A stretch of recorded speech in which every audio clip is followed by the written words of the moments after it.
when you put yourself at a goose's mercy.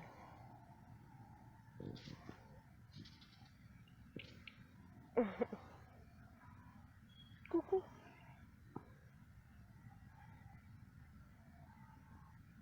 Geese actually communicate using body language. So to show affection, geese will groom or nibble the person that they like or love. And they use their bill to do this. She wasn't trying to bite me, she was just, nibbling, grooming. Normal goose behavior. I came across this video about some lady that went over to a lake and I guess there was a Canada goose nesting, and this woman decided to take a stick and puncture their eggs while her, I assume, son was shooting at the parents with a BB gun to keep them away from the woman.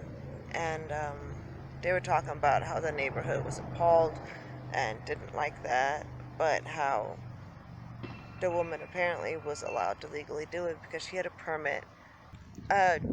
During the news broadcast, the anchors were repeating themselves, and they kept saying the reason why there's these permits to remove these eggs is because Canada geese are a nuisance because of how aggressive they are. That especially when they have a nest, they're so aggressive, and they will attack and hurt humans, and they will attack children, and they will attack pets. And now don't get me wrong, geese can be dangerous, and they can really hurt someone when they're attacking. Okay, I'm not denying that at all.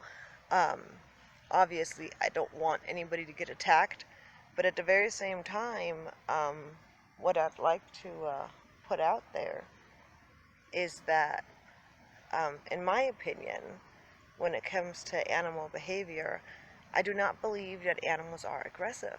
I really do not believe that animals are aggressive. I want to make very clear that in this video, I'm specifically referring to the use of the word aggression to describe an action or behavior that was unprovoked or without reason. People usually say that Canada geese are inherently aggressive. This is a false statement. Geese do not attack without a reason. Just because you don't know the reason doesn't mean it doesn't exist. I believe that animals are hungry, that they are defensive, that they are fearful, that a goose sitting on a nest is not attacking you because the goose is aggressive or evil. The goose is attacking you because they gave you 75 warnings, and I'm not joking. There's lots of warnings geese give before they attack in average. And this person decided to still go up to this brooding mom, who's incubating her eggs, who's in an insanely stressful moment of her life. I mean, she's vulnerable to predators. She needs to stay on these eggs. She can't leave these eggs because otherwise it can mess up the temperature, and her babies will end up having deformities, disabilities, or won't be hatching at all. And the goal in the end is for those babies to hatch and for both parents to survive, right? And the level of stress that the mom is at. Also, on a side note, female geese barely eat at all while they're incubating, and they're incubating for for around a month, depending on the breed, of course. So they're barely eating, so they actually starve themselves to just successfully produce these eggs. And in my opinion, it's completely understandable, justified even, for a mother to attack someone who is a potential threat on your children, especially when you've told this person to back off and get away from your babies. I mean, these eggs to them are the equivalent of us being pregnant, right? So imagine you're pregnant, you're showing, and these random people just continuously come walking up to you, and all these strangers just come touching your belly and talking about that they want your baby and they want to take your baby. And humans will actually do that. They'll steal their eggs. Imagine having a newborn baby and people just walking over and picking it up. And you telling them to back off from your child and them not listening. I think that anybody who's a parent here and anybody who, can imagine, what it's like to care about a child is going to agree that you would rain hell on this person. Like, you would attack. You would be protecting this child with everything you've got. I mean, you would be ferocious. You would be aggressive, right? There's that word, aggressive, right? But the way people say it, it just seems like they're kind of like, oh, it's so ridiculous. They're so aggressive for no reason. We're just looking. Imagine somebody coming on your property and trying to pick up your kids or trying to take one of your kids with them because they want to raise a baby too. The logic of that. I mean, we'd freak out worse than them. They're just biting us and hitting us. Can you imagine what a human would do? I'm just saying that it's, in my opinion, it's completely justified for them to behave that way. And I think that as humans, I think we sometimes need to take a step back and remember that animals are not evil. They're not, they don't have hatred the way that we do. They don't do the same things that humans do for the same reasons, and I'm talking about the bad things that humans do for the same reasons that humans do. It just kind of, it rubs me the wrong way, It bugs me because I see video after video after video where people are talking about the aggression of the Canada goose. And it's like, okay, do you blame them? I mean, they're trying to travel to go to a safe spot where they can have their babies, right? And while they're traveling, they've got these beings that look just like you and me sitting on the ground in hiding spots, shooting at them and killing their loved ones. You know what I mean? And then we're surprised that they don't like us. And we're like, oh, they're so aggressive for no reason. I don't know. It bugs me that people don't seem to put any thought into these things. There's a channel I watch that I really enjoy. It's called Chandler's Wildlife, and he does a lot of conservation, preservation, and education. Actually, his channel's huge compared to I'm nothing compared to that channel. I lost my train of thought. I was gonna say something.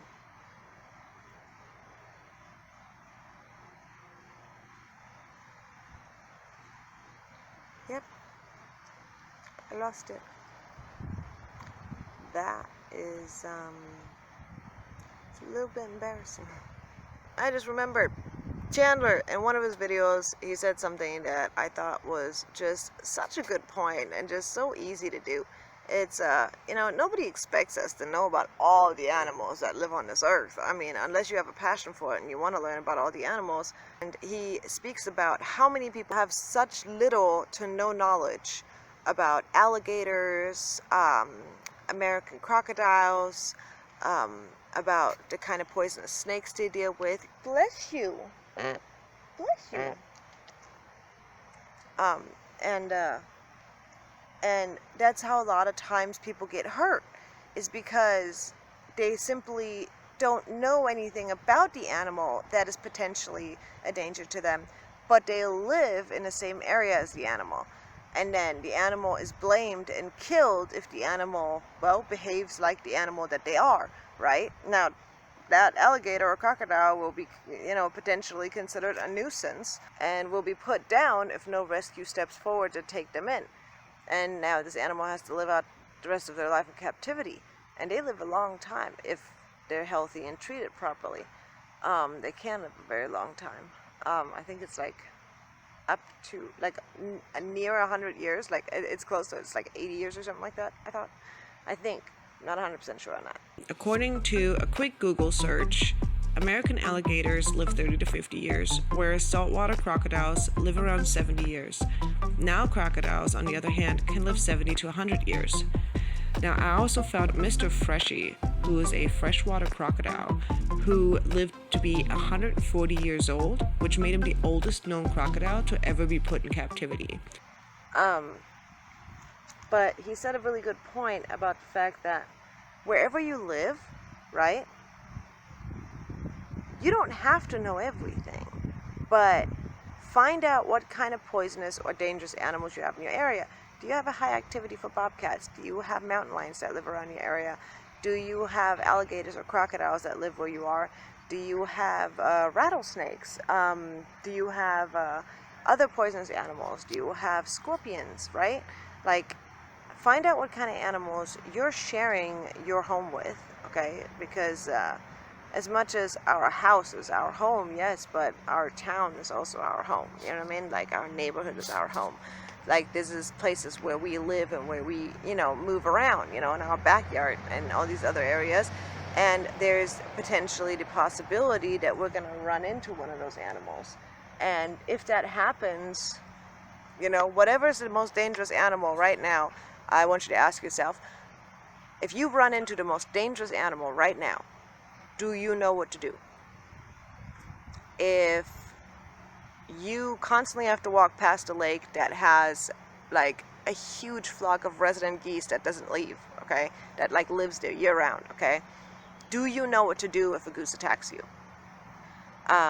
Do you know how to get away from it? Do you know what's the most dangerous part of the goose? If a crocodile or an alligator lives in a local pond or a local river or lake or something near your house, do you know how to avoid being hurt by this animal? Do you have a lot of hawks or owls? If your pet is under 20 pounds, it can be at serious risk. And I think it's just because we just kind of are so busy with our day-to-day life that we don't consider these factors until we actually are met with the situation. And then we're standing there frozen going, oh my God, what are we supposed to do again in this moment? Am I supposed to like run away from a rattlesnake, or am I supposed to stay still and stay frozen? Like, I forgot, right? Because at some point you read it somewhere, but you can't remember. You're sitting there wondering, like, okay, what was it with the rattlesnake again? Do they have heat-seeking pits, or are they visual snakes, right? Or, are they, like, can they hear? Can they, smell? Can they, like all these different factors. Like, it's gonna come in real handy if you're ever in a situation like that, to know what to do, how to protect yourself.